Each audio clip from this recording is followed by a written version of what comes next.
Oh, hello there. I was just setting up for recording the next episode of the Blue Alliance. On today's episode, we're actually going to give you behind the scenes to show you all the tips and tricks to make your own video podcast. So, vámonos! And then we'll roll the intro.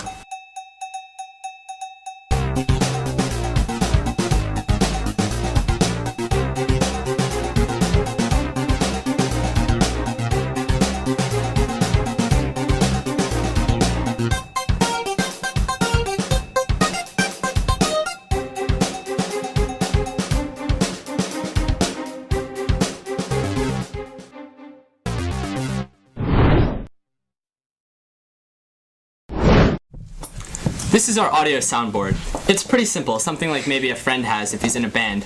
But essentially, we have boom microphones, which go into these XLR inputs, and then we can control all of the different settings, the treble, the bass, everything, we can control right here. We were experimenting with some wireless microphones, but we actually ran into interference problems, so we kind of ditched those. Basically, what this lets us do is take audio from whatever microphones we want, clean it up really nice, and then input it directly into the camera, which I will show you now. This is the secondary camera that we use during our shoots. The primary camera takes the wide image that you see while washing most of the time, and then this one takes the close-up shots while we're showing you detail. Both of the cameras we use are just mini DV cameras that we record onto mini DV tapes, and then we transfer the video onto a computer where we edit it there. The software that we use for editing is Adobe Premiere Elements, which is only about $60 for the full version, so it's really powerful software, really inexpensively.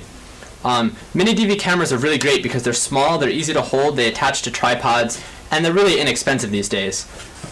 Since we're filming all of this in a basement, lighting isn't really good, and lighting is really important when you're using camcorders.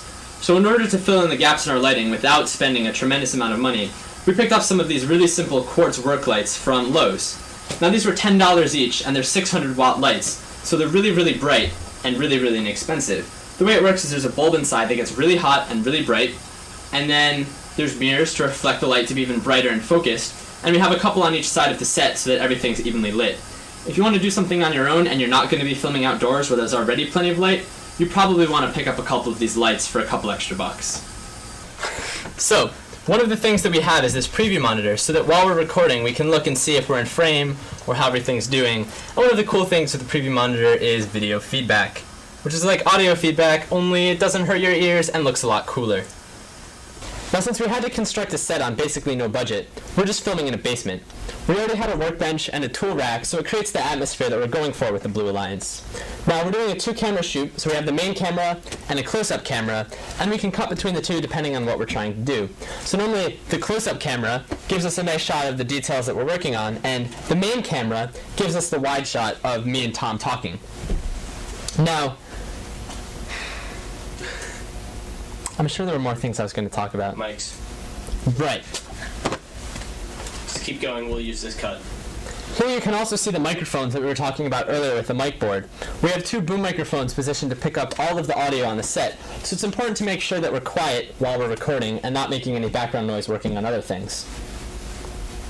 That's right, no background noise. For our editing process, we use Adobe Premiere Elements version 2.0. This is a really great piece of software because it's only $60, but it packs most of the functionality built into the full version of Adobe Premiere. It gives us multiple video tracks and audio tracks for editing, as well as advanced animation and filter techniques that we can use to control the video content to make it look exactly the way we want. Now to import the footage from the camcorder is really simple since it's using IEEE 1394 FireWire as a communication standard.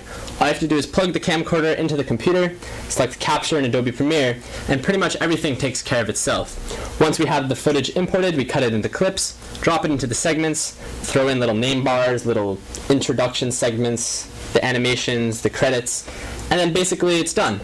Then we have to compress it, and compression can be kind of difficult.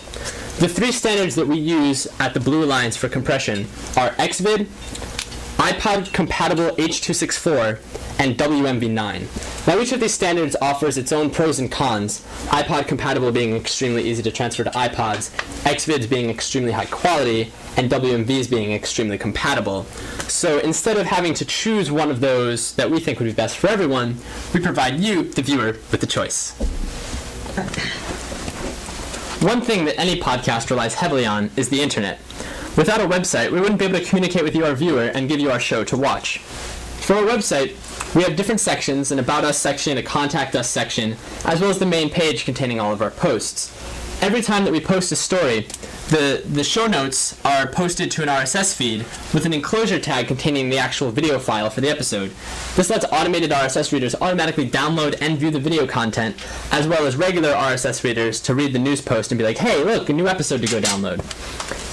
To build the website, we used WordPress as a foundation, using an extension called PodPress. Now, WordPress is already an amazing CMS to begin with, so you can use it for any kind of website you want, and it's especially good at blogs because it automatically does RSS feeds and comments and categories and all the things that we were going for.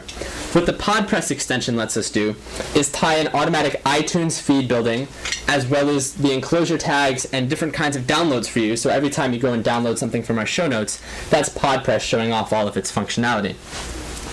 In addition, since we've registered the bluealliance.net as a domain name, we have @thebluealliance.net email accounts. Now, one of the things Google lets you do these days is you can set up Gmail for your domain. So while we have @thebluealliance.net email addresses, all of our mail is actually managed through Gmail's interface, which is a lot more convenient than squirrel mail or something like that. We hope you've enjoyed this special behind-the-scenes episode of The Blue Alliance. Hopefully now you understand some of the tricks that you can use to make your own video podcasts, and we hope to see teams posting their own endeavors on Chief Delphi. It doesn't have to be a video podcast. You could make, say, a Nextel commercial spoof, or your own episode of CSI. Just go out there and be creative and do something cool. Until next time, I'm Greg. Tom is busy playing the Wii.